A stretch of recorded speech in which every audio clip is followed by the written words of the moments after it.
وبركاته.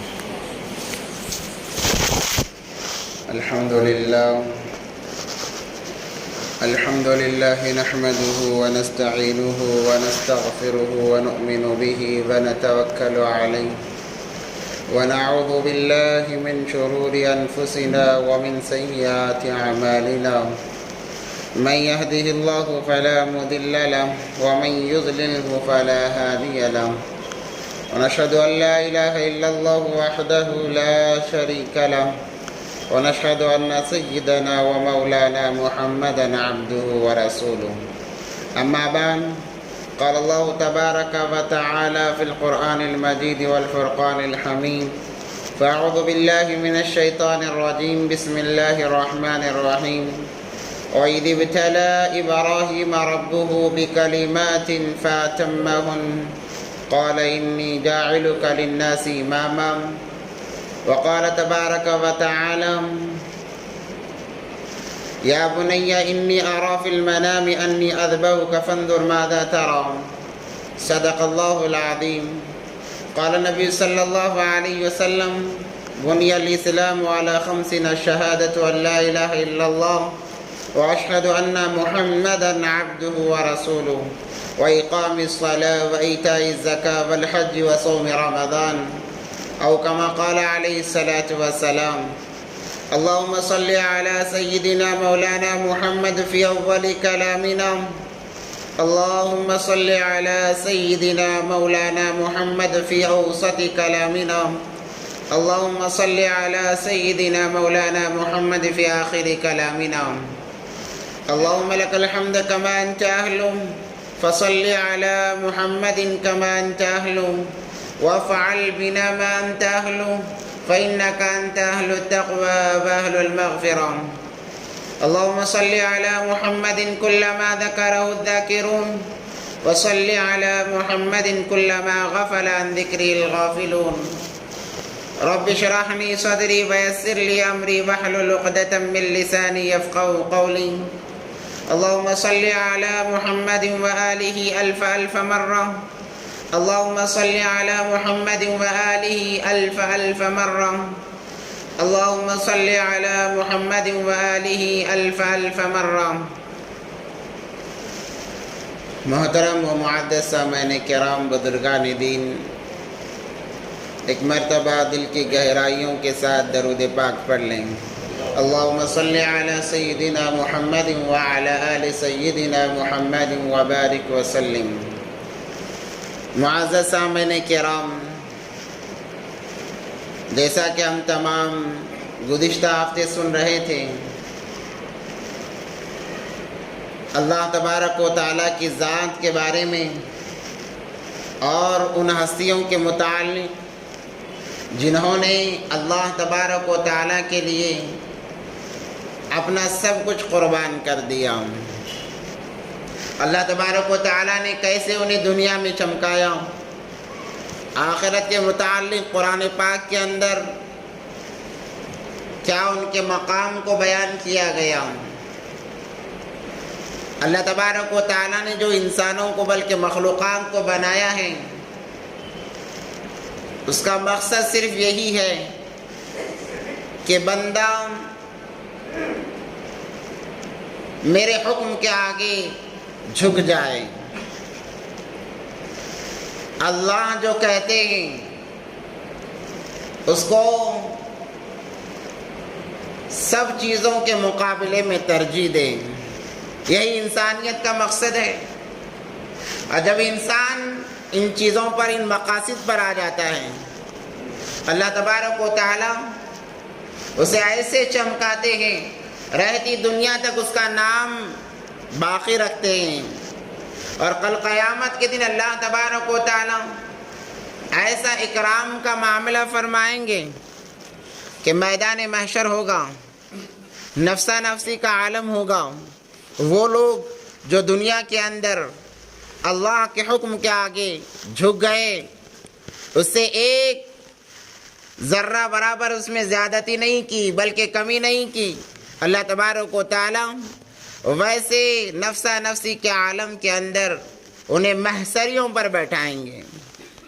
وہ مزے کر رہے ہوں گے، سارے لوگ پریشان، مگر وہ لوگ جن کا ذکر ہوا ہے وہ لوگ بڑے مزے میں ہوں گے، تکیے لگائے بیٹھے ہوں گے، انہیں کوئی غم نہیں ہوگا، کوئی فکر نہیں ہوگی اپنے اعمال کی۔ اللہ وہ مقام انہیں مرنے کے بعد میں عطا فرمائیں گے۔ شرط یہ ہے کہ دنیا کی زندگی کے اندر اپنے آنے کے مقصد کو اور اللہ تبارک و تعالیٰ کیا چاہتے ہیں اس منشا کو پہچان جائے، اس میں لگ جائے، اپنے آپ کو لگا لیں۔ حالات آئیں گے، میں نے کہا تھا حالات 3 وجہ سے آتے ہیں۔ سب سے پہلے حالات جو آتے ہیں انسانوں کے گناہوں کی وجہ سے آتے ہیں۔ اللہ تبارک و تعالیٰ انسانوں سے بہت محبت فرماتے ہیں۔ یہ زمین جس زمین پر ہم زندگی بسر کر رہے ہیں، روزانہ اللہ کے دربار میں عرض کرتی ہے، اے اللہ انہوں نے تباہی مچا رکھی ہے، آپ حکم تو دیجئے، میں انہیں مزہ چکاؤں گی۔ سمندر اللہ کے دربار میں عرض کرتے ہیں، اے اللہ آپ کہہ دیں انہیں غرق کر دیا جائے گا۔ آسمان کہتے ہیں، اے اللہ آپ حکم کر دیں ان پر ٹوٹ پڑیں گے، ان کو تباہ و برباد کر دیں گے۔ مگر اللہ تبارک و تعالیٰ تمام سے یہی کہتے ہیں، اگر یہ تمہارے بندے ہیں جو چاہے کرو، اگر میرے بندے ہیں میں ان کے آنے کا انتظار کروں گا۔ کیا اللہ تبارک و تعالیٰ کی ذات ہے، کیا محبت ہے اپنے بندوں سے، کیا محبت ہے انسانوں سے۔ انسان 50 سال ہو گئے، 60 سال ہو گئے، نافرمانی کر رہا ہے۔ اللہ نے کبھی یہ نہیں کہا کہ چلو 50 سال، بلکہ کافی لمبی مدت تم نے نافرمانی کی ہے، آج کے بعد اس کا کھانا بند کرا دو، پانی بند کرا دو۔ یہ نہیں، اللہ کھلا رہے ہیں، بلکہ غیر ایمان والے کو بھی اللہ مرتے دم تک کھلا رہے ہیں۔ اس کا بھی صرف یہی نہیں کہ ایمان والا جب تک دنیا میں ایک دانہ یا ایک قطرہ باقی رہے گا موت نہیں آئے گی، یہ ایمان والے کے ساتھ خاص نہیں ہے، یہ دنیا کے ہر انسان کے ساتھ خاص ہے۔ جب تک اس کا وہ ایک دانہ، آخری دانہ کھانا لے، ایک قطرہ پینا لے، اسے موت نہیں آئے گی۔ اللہ نظام چلا رہے ہیں، اسی لیے اللہ تبارک و تعالیٰ فرماتے ہیں، حدیث قدسی ہے، یہ اپنی آدم، اے آدم کے بیٹے، اے آدم کے بیٹے، انی لکا محبن، سن میں تجھ سے محبت کرتا ہوں۔ اللہ کی ذات کتنی بڑی طاقت والی، وہ ذات کہہ رہی ہے انی لکا محبن، میں تجھ سے محبت کرتا ہوں۔ آج ہم دنیاوی جائزے لیں، ایک پرائم منسٹر یا MLA کہہ دے مجمع میں کہ میں فلاں سے محبت کرتا ہوں، ہم پھولے نہیں سماتے۔ ایک فوٹو ہماری ان کے ساتھ ہو جائے، سیلفی ہو جائے، اسٹیٹس لگا دیتے ہیں، دیکھو میری پہنچ یہاں تک ہے۔ اگرچہ دوسری مرتبہ وہ پہچاننے سے انکار کر دے، مگر ہمارے موبائل پر اسٹیٹس یہی ہوگا کہ ہماری پہنچ یہاں تک ہے۔ اگر کوئی اور ہمارے پہچاننے والے سن لے اس بات کو کہ اس نے کہا مجھے محبت ہے، تو ہم بار بار گواہ کے طور پر انہیں لائیں گے کہ دیکھو یہ گواہ ہے، اس نے سنا ہے، فلاں نے سنا ہے کہ فلاں MLA نے، فلاں منسٹر نے، فلاں CM نے یہ کہا ہے۔ ارے اللہ کے بندو، اللہ کہہ رہے ہیں ابن آدم انی لکا محبن، اے آدم کے بیٹے کان کھول کر سن لے، میں تجھ سے محبت کرتا ہوں۔ اتنا ہی نہیں کہا، اگلا جملہ سنیں، فَبِحَقِّ عَلَيْكَ مِنِّي، یہ مجھ پر حق ہے کہ میں تجھ سے محبت کروں۔ کُلِّ محبا، تو بھی مجھ سے محبت کرنے والا بن جا، پھر دیکھ میں تیرے کام کیسے بناتا ہوں۔ ہم کہتے ہیں نا کہ وہاں تک میری پہنچ ہے، میرا کام یوں چٹکیوں میں بن جائے گا۔ ارے اللہ سے محبت کر کے دیکھو، چٹکی بجانے کی بھی ضرورت نہیں ہوگی، اللہ ویسے کام بنائیں گے۔ تو حالات 3 وجہ سے آتے ہیں۔ ایک گناہوں کی وجہ سے انسان گناہ کرتا ہے، اللہ حالات لاتے ہیں، کیوں؟ اس لیے کہ وہ گناہوں کو چھوڑ دے، اللہ کی طرف آ جائے۔ کیونکہ انسان جب تمام دروازے بند نظر آتے ہیں، کوئی مدد کرنے والا نہیں، کوئی ساتھ دینے والا نہیں، دل کے کونے سے آواز آتی ہے چلو اللہ کے دربار میں تو جا کر دیکھیں، نماز پڑھ کر دیکھیں، یا دل کہہ اٹھتا ہے اے اللہ اب تیرا ہی سہارا ہے، اب تیرا ہی سہارا ہے۔ حالانکہ اس سے پہلے یاد نہیں کر رہا تھا، مجبور ہو کر یاد کر رہا ہے، مگر اس کے پکارنے پر اس وقت بھی اللہ تبارک و تعالیٰ ایک بار پکارنے پر 70 یا 70,000 مرتبہ جواب دیتے ہیں۔ یہ اللہ کی محبت ہے اپنے بندوں سے، انسانوں سے۔ تو حالات پہلے کس لیے آتے ہیں؟ گناہوں کی وجہ سے، تاکہ بندہ گناہوں کو چھوڑ کر میری طرف آ جائے، اس وجہ سے حالات آتے ہیں۔ اور دوسرے حالات اس وجہ سے آتے ہیں اللہ آزمانا چاہتے ہیں۔ اللہ نے سب کچھ دیا ہے، اللہ نے فراوانی دی ہے، بندہ مزے سے زندگی گزار رہا ہے، اللہ آزمانے کے لیے حالات لاتے ہیں تاکہ دیکھیں شکر گزار بنتا ہے یا ناشکرہ بن جاتا ہے۔ آزمانے کے لیے اللہ تبارک و تعالی حالات لاتے ہیں۔ اللہ نے قرآن میں فرمایا وَلَنَبْلُوَنَّكُمْ بِشَيْءٍ مِّنَ الْخَوْفِ وَالْجُوعِ وَنَقْصٍ مِّنَ الْأَمْوَالِ وَالْأَنفُسِ وَالثَّمَرَاتِ، اے انسانوں میں تمہیں آزماؤں گا، اور آزمائش طریقے بدل بدل کر آئیں گے، راستے بدل بدل کر آئیں گی، نام بدل بدل کر آئیں گی۔ اللہ آزمائیں گے، کبھی خوف کی وجہ سے آزمائیں گے کہ دیکھیں اس خوف میں بندہ کس طرف جاتا ہے، کبھی بھوک کی وجہ سے آزمائیں گے کہ دیکھیں حلال پر باقی رہتا ہے یا حرام کی طرف جاتا ہے، اور مال میں کمی کر کے اللہ آزمائیں گے کہ دیکھیں اس کا قدم حرام کی طرف بڑھتا ہے یا حلال کی طرف بڑھتا ہے، اور تمہارے پھلوں کے اندر کمی ہوگی، تمہارے پھل برباد ہو جائیں گے، اللہ آزمائیں گے دیکھیں بندے کے دل کی کیا کیفیت ہے۔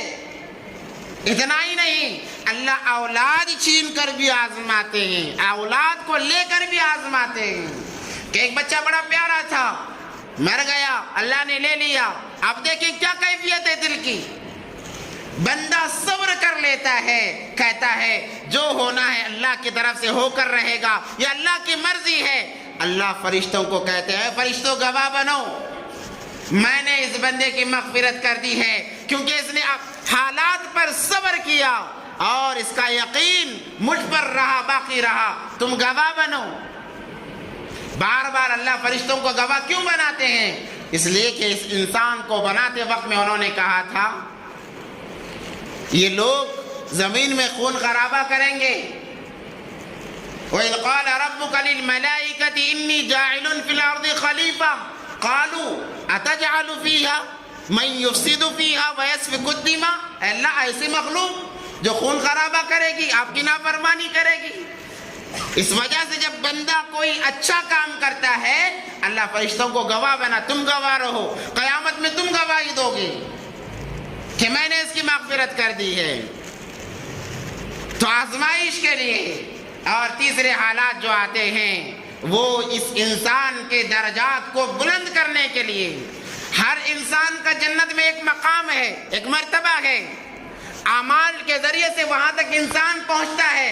کبھی کبھار وہ اعمال اس انسان سے نہیں ہوتے تو اللہ حالات لاتے ہیں، جب بندہ حالات پر صبر کرتا ہے اللہ اس بندے کو اس مقام تک پہنچاتے ہیں۔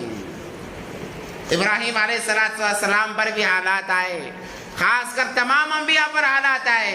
نبی پاک صلی اللہ علیہ وسلم کا فرمان مجھے اتنا ستایا گیا، اتنا مارا گیا، مجھے اتنی تکلیف دی گئی، اتنی تکلیف نہ اس سے پہلے دی گئی ہے نہ اس کے بعد دی جائے گی۔ دو جہاں کے سردار پر بھی حالات آئے صلی اللہ علیہ وسلم۔ ابراہیم علیہ السلام خلیل اللہ کا لقب دیا گیا، اللہ نے کہا ابراہیم میرا خلیل ہے، ابراہیم میرا خلیل ہے، اللہ کہہ رہے ہیں۔ خلیل کسے کہتے ہیں؟ وہ دوست جو اپنے دوست کے لیے سب کچھ قربان کرنے کے لیے ہر وقت تیار رہتا ہے، اللہ نے لقب دیا۔ اس سے پہلے کتنی آزمائشیں گزری، باپ مخالف بن گیا، محلے والے مخالف بن گئے، گاؤں سے نکالا گیا، بادشاہ کے دربار میں حاضر ہونا پڑا، وہاں مناظرہ ہوا۔ جب بادشاہ کمزور پڑتا نظر آیا تو اس نے ارادہ کیا کہ اب ان کا نام و نشان ہی ختم کر دیں. کیا کیا جائے؟ انہیں آگ میں جلا دیا جائے. منصوبہ بندی کی گئی اور ابراہیم علیہ السلام کو آگ میں ڈالا گیا. وہ کیا کیفیت ہوگی؟ انسان ایک ہے، ساری قوم ایک طرف، اپنے ایک طرف. قوم چھوڑیے، تمام اپنے ہی تو تھے، اپنے ایک طرف، اور ایک اکیلا انسان ایک طرف ہے اور اسے آگ میں ڈالا جا رہا ہے جلانے کے لیے. اور جب فرشتے آتے ہیں، جبرائیل جیسے مقرب فرشتے، کہتے ہیں خلیل اللہ، اے ابراہیم علیہ السلام کیا ہم مدد کریں آپ کی؟ ابراہیم علیہ السلام کے الفاظ تھے، کیا اللہ کو اس بات کا علم نہیں ہے کہ مجھے آگ میں ڈالا جا رہا ہے؟ کہا کہ ضرور ہے، اللہ نے بھیجا. کہا کہ نہ، میں خود آیا ہوں، میں خود آیا ہوں. انہوں نے کہا تو میرا اللہ میرے لیے کافی ہے، میرا اللہ میرے لیے کافی ہے. اللہ کو یہ ادا اتنی پسند آئی، اگر وہ کہہ دیتے کہ ہاں مدد کرو، کوئی گناہ نہیں تھا، کوئی گناہ نہیں تھا. مگر خلیل جو بنانا تھا، ساری دنیا کو جو بتانا تھا کہ اے انسانوں، اے دنیا کے لوگوں، ہر وقت بس اللہ کی طرف نظر رکھو، مخلوقات کی طرف نظر نہ رکھو. جیسے دنیا دھوکے باز ہے، مخلوقات بھی دھوکے باز ہے. مخلوقات کی طرف نظر نہ رکھو، اللہ کی طرف نظر رکھو. دیگر فرشتے آئے، کہا کسی کی مدد کی ضرورت نہیں ہے، میرا اللہ میرے لیے کافی ہے. حسبنا اللہ و نعم الوکیل. تو اللہ کو اتنا پیار آیا، اللہ نے ڈائریکٹ آگ سے خطاب کیا، یا نار کونی بردا، اے آگ ٹھنڈی ہو جا. صرف ٹھنڈی نہیں کہا، اگر صرف ٹھنڈی کہہ دیتے اللہ تبارک و تعالیٰ تو برف بن جاتی. وسلاما، سلامتی کے ساتھ میں. کس پر سلامتی ہو؟ علی ابراہیم. یہاں پر منتخب خاص کیا گیا. علماء فرماتے ہیں کہ جب اللہ کا یہ حکم آیا آگ کو کہ اے آگ ٹھنڈی ہو جا، تو ساری دنیا کی آگ ٹھنڈی ہو گئی. آگ کسی کو جلانے کے لیے تیار نہیں ہے، تب تو پھر لوگوں کی زندگیاں درم برم ہو جاتی. تو اللہ نے کہا ہے آگ ابراہیم پر ٹھنڈی ہو جا، باقی جو تیرے جو کام ہے وہ کرتی رہے، مگر میرا جو خلیل آ رہا ہے نا اس کے لیے ٹھنڈی ہو جا. وسلام علی ابراہیم. تو آگ ایسی گلے گلزار بن گئی، ایسی گلے گلزار بن گئی. اختلاف اس میں ہے کہ ابراہیم علیہ السلام 7 دن رہے یا 40 دن رہے، بہرحال جتنے بھی دن رہے، کہتے ہیں مجھے یوں محسوس ہوتا تھا کہ میری ماں مجھے لوری گا کر سلا رہی ہے. وہ آگ جو ہمیشہ نقصان پہنچاتی ہے، تکلیف پہنچاتی ہے، مگر جب اللہ کا حکم آیا آگ نے جلانا چھوڑ دیا، آگ نے نقصان پہنچانا چھوڑ دیا. خوف نہ کھاؤ، ڈرو نہیں، بس اللہ کے لیے جیتے رہو، جو کرنا ہے اللہ کے لیے کرو. جن چیزوں سے تمہیں نقصان پہنچ رہا ہے وہی چیزیں تمہیں فائدہ پہنچائیں گی، یہ اللہ کا ضابطہ اور قانون ہے. جو چیزیں نقصان پہنچانے والی ہیں وہی تمہیں فائدہ پہنچائیں گی. جب تم اللہ کے لیے جیو گے، تمہارا ہر کام اللہ کے لیے ہوگا، وہی تمہارے لیے کام بنانے والے بن جائیں. صحابہ کے واقعات ہیں. شیر بیٹھا ہے، کہا کہ ہٹ جا یہاں سے، یہ چلنے پھرنے کا راستہ ہے. ایک تھپڑ لگایا، شیر دم دبا کر بھاگنے لگا. شرط یہ ہے کہ ہم اللہ والے بن جائیں، اللہ کے احکام پر آ جائیں. اور اتنا ہی بس نہیں ہوا، جب آگ سے نکالے گئے انہوں نے ارادہ کیا کہ آپ سفر کریں گے مصر کی طرف. چلے، راستے میں اور بھی بہت سارے حالات آئے. بیوی پر ایک بادشاہ نے ظلمن ہاتھ ڈالا. الغزو اور دوسرے واقعات ہیں، اب وقت اتنا نہیں ہے، میں مختصر عرض کرتا جا رہا ہوں. اور ہم یہ سوچتے ہیں کہ ہر بار الحمدللہ ہم تاریخ سنتے ہیں، بس ہم تاریخ اس لیے سنتے ہیں کہ ان کا کیا انداز ہے، ان کا کیا انداز ہے اور مزہ مل جائے. تاریخ اور واقعات اس لیے سنے جائیں کہ ہمیں عبرت کا مقام ہو، ہم اس سے کچھ سبق حاصل کریں. ابراہیم علیہ السلام نے دعا کی اللہ سے، اللہ میری کوئی اولاد نہیں، 80 سال کی عمر ہو گئی، کوئی اولاد نہیں ہے. بار بار دعا کرتے رہے، گڑ گڑاتے رہے. اللہ نے دعا قبول فرما لی. حضرت سارہ کی جو باندھی تھی انہوں نے ہدیہ کر دی اور ان کا نکاح پڑھا دیا. جیسے ہی باندی سے نکاح ہوا جن کا نام حضرت حاجرہ ہے، اللہ تبارک و تعالیٰ نے اولاد عطا فرما دی۔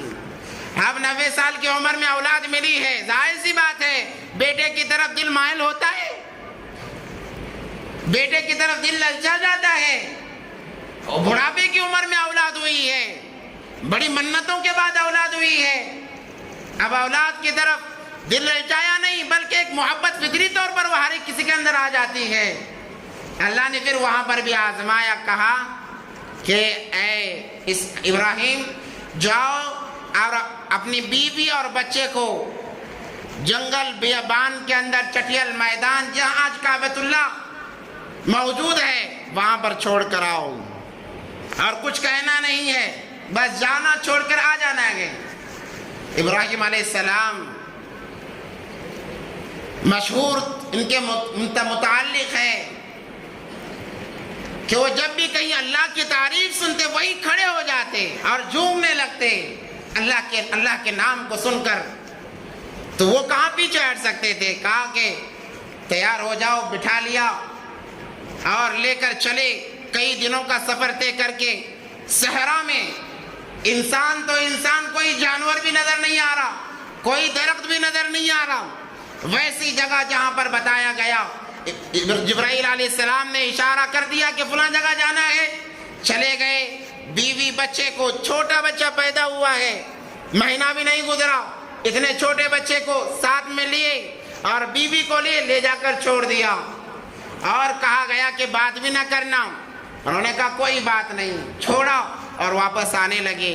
بیوی سے رہا نہیں گیا، اے میرے سرتاج، اے میرے آنکھوں کی ٹھنڈک، اے میرے شوہر، آپ ایسی جگہ ہمیں چھوڑے جا رہے ہو جہاں انسان تو انسان، کوئی دور تک جانور بھی نظر نہیں آتا، کوئی درخت بھی نہیں ہے، توشہ ختم ہو جائے گا، ہمارا کیا ہوگا؟ آپ چھوڑ کر بغیر بتائے جا رہے ہیں، کیا یہ اللہ کا حکم ہے؟ انہوں نے صرف منڈی ہلائی، کہا کہ ہاں اللہ کا حکم ہے۔ جو الفاظ انہوں نے سنا یا محسوس کیا، کہا کہ تب تو جائیے، ہمیں کوئی پرواہ نہیں، ہمارے لیے بھی اللہ کافی ہے۔ یہ ایمان ہونا چاہیے انسان کے اندر۔ جب یہ کیفیت پیدا ہوگی، حکومتیں جس کی بھی ہو وہ تمہارے قدموں تلے ہوں گی، ذمہ دار جو بھی ہو، ظالم ہو، جو بھی ہو، وہ تمہارے قدموں تلے ہوگا۔ بس تمہارے دلوں کی کیفیت کو بدلو۔ انسان کے دل کی کیفیت جب بدل جاتی ہے، اس کا تعلق اللہ سے ہو جاتا ہے، اللہ تمام مخلوقات کو قدموں میں ڈال دیتا ہے۔ کہا کہ جائیے، ہمارے لیے ہمارا اللہ کافی ہے۔ چلے گئے، پہاڑ کے اوٹ میں گئے، چونکہ باپ ہے، چھوٹا بچہ ہے، بیوی ہے، رہا نہیں گیا، گھوڑے سے اترے اور دعا کی، اللہ تیرے لیے چھوڑ کر جا رہا ہوں، اے اللہ تو ان کی نگہبانی کرنا اور اس جگہ کو ایسا بنانا کہ ساری دنیا یہاں پر آنے والی بن جائے، پھلوں سے اس کو آراستہ و پیراستہ کرنا۔ بڑی لمبی دعا ہے، بڑی بہترین دعا ہے۔ آج اسی دعا کا نتیجہ ہے، آپ جب بھی جائیں کعبۃ اللہ میں، بغیر موسم کے ہر پھل آپ کو ملے گا اور کبھی کمی نہیں ہے، وہاں پر کوئی چیز اگتی نہیں مگر ہر چیز پائی جاتی ہے۔ ابراہیم علیہ السلام کی دعا کا نتیجہ ہے۔ الغرض چلے گئے دعا مانگ کر، اللہ نے اس دعا کو قبول کر دیا۔ اب یہاں جو توشہ تھا وہ توشہ ختم ہو گیا۔ ظاہر سی بات ہے، انسان کتنا توشہ لے کر چلتا ہے، کھجور اور پانی اس زمانے کے سفر کا توشہ تھا۔ پانی ختم ہو گیا، کھجوریں ختم ہو گئی، جیسے ہی پانی ختم ہو گیا سینہ سوکھ گیا، اب دودھ نہیں آ رہا ہے، بچہ بلک رہا ہے، بلبلا رہا ہے، مگر دودھ نہیں ہے پلانے کے لیے۔ ماں تو ماں ہوتی ہے، بے چین ہو گئی۔ حضرت حاجرہ بڑی بے چین ہو گئی، بہلانے کی کوشش کی مگر ہر کوشش ناکامیاب رہی۔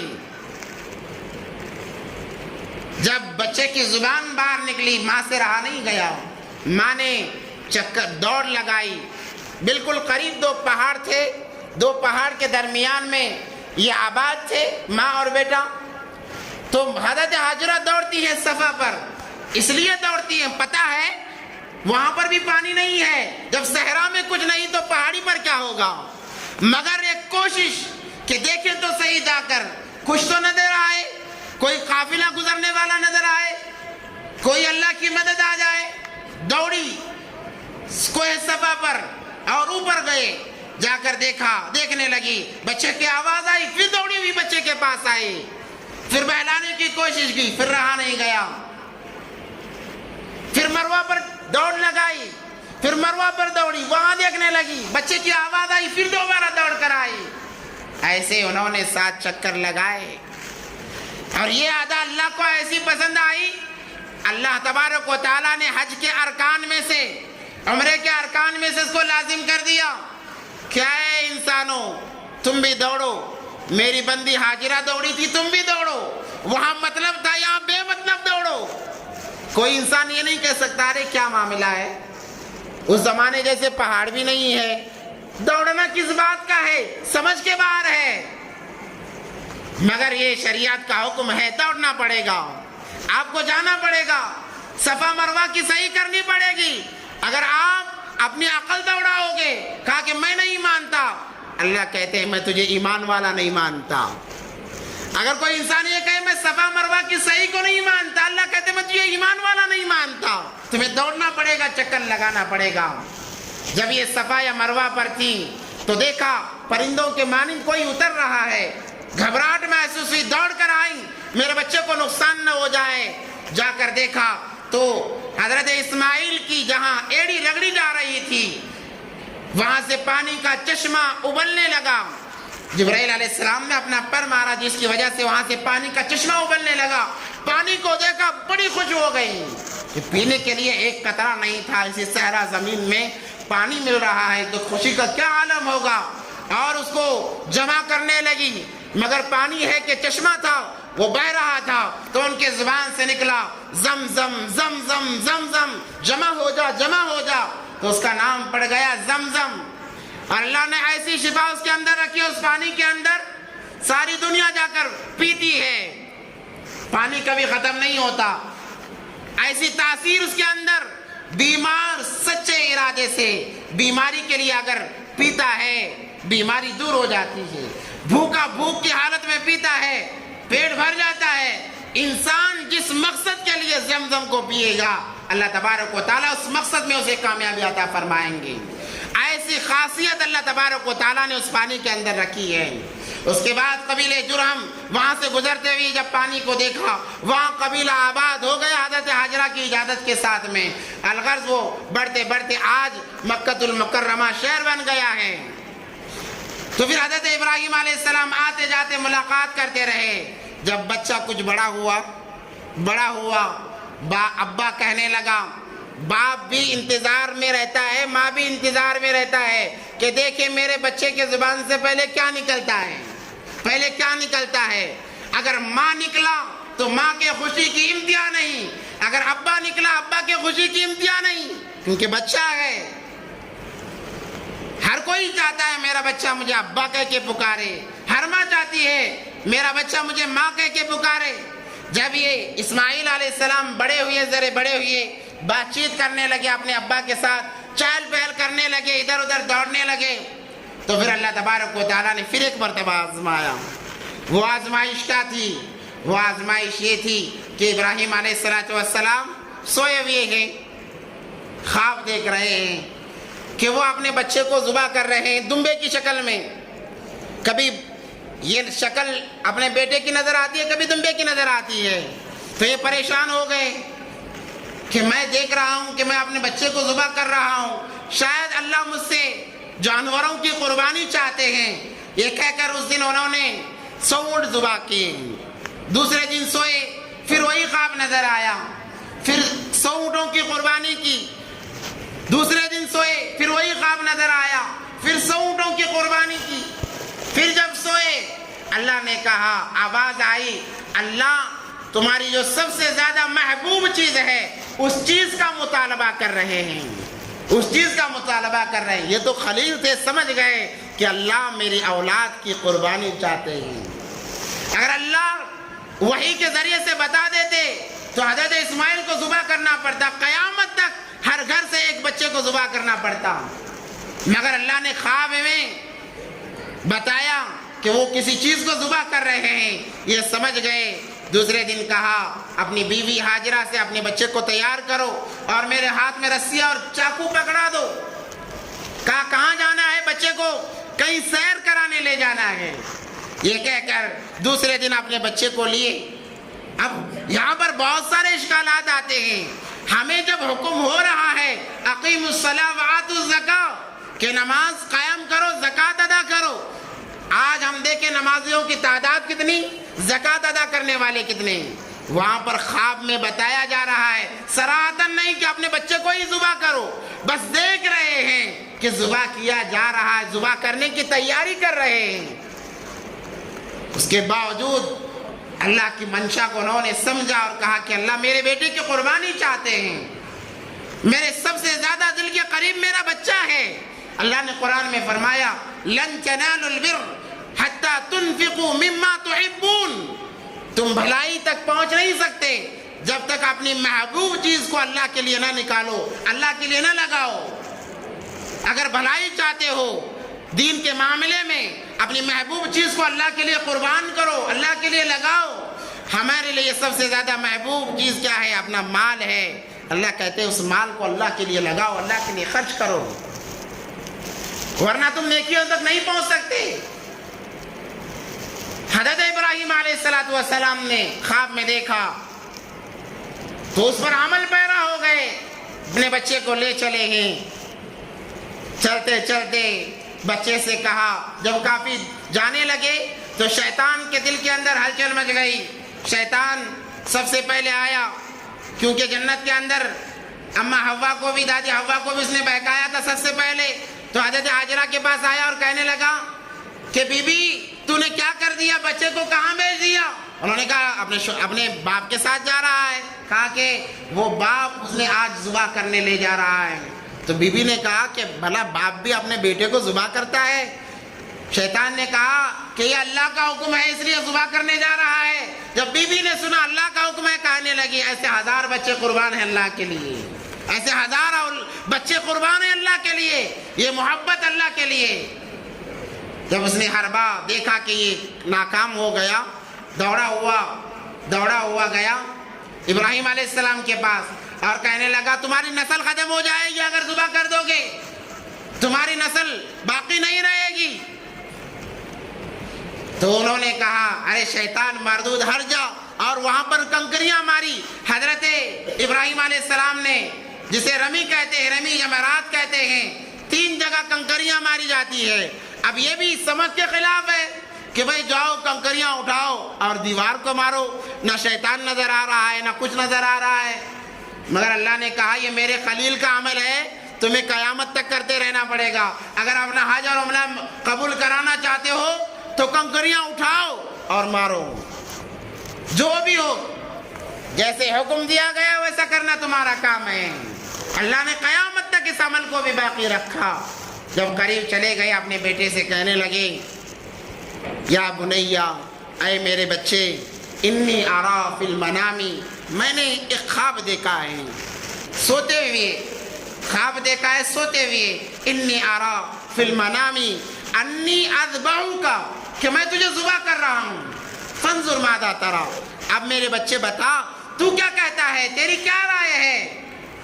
وہاں ارادہ پوچھا جا رہا ہے کہ میں تجھے ذبح کرنے والا ہوں، تیری گردن کو الگ کرنے والا ہوں، بتا تیری کیا رائے ہے، تو کیا کہتا ہے. کیا بیٹے کا بھی ایمان ہوگا؟ جب ماں باپ کا ایمان اس سطح کا ہوتا ہے اولاد بھی ویسی ہی بنتی ہے، اولاد بھی ویسی ہی بنتی ہے. فانظر ماذا ترى، اب بتا تو کیا کہتا ہے.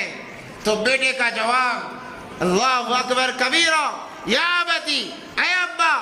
یہ انداز دیکھیے، ابراہیم علیہ السلام اپنے ابا کو سمجھانے کے لیے کہتے ہیں یا ابتی لما تعبدو هذه الاصنام، اے میرے ابا جان، اے میرے ابا، آپ بتوں کی عبادت کیوں کرتے ہیں. اب اس بچے کا بھی جواب سنیے، یا ابتی، اے میرے ابا، افعل ما تؤمر، آپ کر گزریے جو کچھ آپ کو حکم دیا گیا ہے، جو کچھ آپ کو بتایا گیا ہے، دکھایا گیا ہے. جب اس باپ نے اپنے باپ کی قدر کی، یہاں قدر نوجوانوں سے مخاطب ہوں، اے نوجوانوں، اپنے ماں باپ کے سامنے اپنے نگاہ کو بھی، اپنے زبان کو بھی، اپنے ہر عضو کو قابو میں رکھو۔ ابراہیم علیہ السلام باپ آزر مشرک ہے، بتوں کو پوجنے والا ہے، مگر جب بات کرتے ہیں یا ابتی یا ابی، اے ابا اے ابا، وہی اثر اسماعیل علیہ السلام پر پڑا۔ انہوں نے کہا یا ابتی، اے ابا افعل ما تؤمر، آپ کر گزریے جو کچھ آپ کو حکم دیا گیا یا بتایا گیا ہے۔ ستجدنی انشاءاللہ من الصابرین، آپ مجھے صبر کرنے والوں میں سے پائیں گے۔ آپ دیکھو گے میں چلاؤں گا نہیں، میں آنسو نہیں بہاؤں گا، آپ مجھے صبر کرنے والوں میں سے پاؤ گے۔ آپ کر گزریے۔ کیا وہ ایمان تھا؟ آج وہی ایمان کا تقاضا ہے ہم اپنی کیفیتوں کو بدلیں۔ اسی لیے قربانی واجب ہوئی ہے ہر صاحب استطاعت کے لیے کہ جب بقرعید کے ایام آئے، جب یہ ایام جو ایام حضرت ابراہیم علیہ السلام کے زمانے میں آئے تھے، قیامت تک جب یہ ایام آئیں گے، ہر صاحب استطاعت پر قربانی واجب ہوگی۔ اور جو قربانی نہ کرے، نبی نے فرمایا صلی اللہ علیہ وسلم، من کان لہ سعۃ فلم یضحی فلا تقربن مصلانا، جسے وسعت دی گئی اس نے قربانی نہ کی، وہ ہمارے مصلے کے بلکہ عیدگاہ کے قریب بھی نہ آئے، وہ نماز کے قریب بھی نہ آئے، یہ وعید ہے۔ اس لیے قربانی ہمیں کرنا ہے۔ بس ایک چھوٹے موٹے مسائل ہیں کہ جانور کو ہمیں تو قربان کرنا ہے۔ جانور کیسا ہو؟ اگر بکرا ذبح کر رہے تو 1 سال کا ہو، اگر گائے یا بھینس ہے تو 2 سال کی، اگر اونٹ ہے تو 5 سال کے اوپر کے، اور اگر بکرا دیکھنے میں سال کے اوپر کا معلوم ہو، 6 مہینے کا ہے، دیکھنے میں ایسا لگ رہا ہے کہ سال گزر چکا ہے، تو ایسے بکرے کی بھی قربانی کی جا سکتی ہے۔ کوئی عیب نہ ہو جانور میں، کوئی عیب نہ ہو، سینگ کٹانا ہو، کان کٹانا ہو، دم کٹانا ہو، اگر ایسا عیب دار جانور ہے اس کی قربانی کی اجازت نہیں ہے۔ اور ہم دیکھیں جو اچھا جانور ہے اس کو قربانی کے لیے خریدیں، کیونکہ یہی جانور ہمارے لیے فلسرات کی سواری بنیں گے۔ فلسرات پر ہمیں انہی جانوروں پر حدیث میں آتا ہے کہ سوار کر کے اس راستے کو پار کرایا جائے گا۔ اس لیے جانوروں کو خریدتے ہوئے عیوب کو تلاش کریں، اور لنگڑا نہ ہو، چلنے میں پاؤں کترا کر نہ چلتا ہو، ایسے جانوروں کی قربانی نہیں چلے گی۔ اس لیے توجہ دیں خاص طور پر۔ اگر بڑے جانور ہیں، گائے بھینس ہے، اونٹ ہے، اس میں حصے بڑھ جاتے ہیں۔ اگر چھوٹے جانور ہیں تو ایک نام سے ایک ہی جانور قربان کیا جائے گا۔ ایسا نہیں کہ بھئی بکرا بڑا ہے، اتنے لاکھ کا ہے یا اتنے ہزار کا ہے، چلو پورے خاندان کی طرف سے، اس کی کوئی گنجائش نہیں ہے۔ انشاءاللہ اگر موقع ملا تو اور مسائل ہیں وہ آپ کے سامنے بیان کیے جائیں گے۔ اور ابراہیم علیہ السلام نے اسماعیل علیہ السلام سے جب یہ بات کہی کہ میں تمہیں قربان کرنا چاہتا ہوں، ان کا جواب بھی آپ نے سنا۔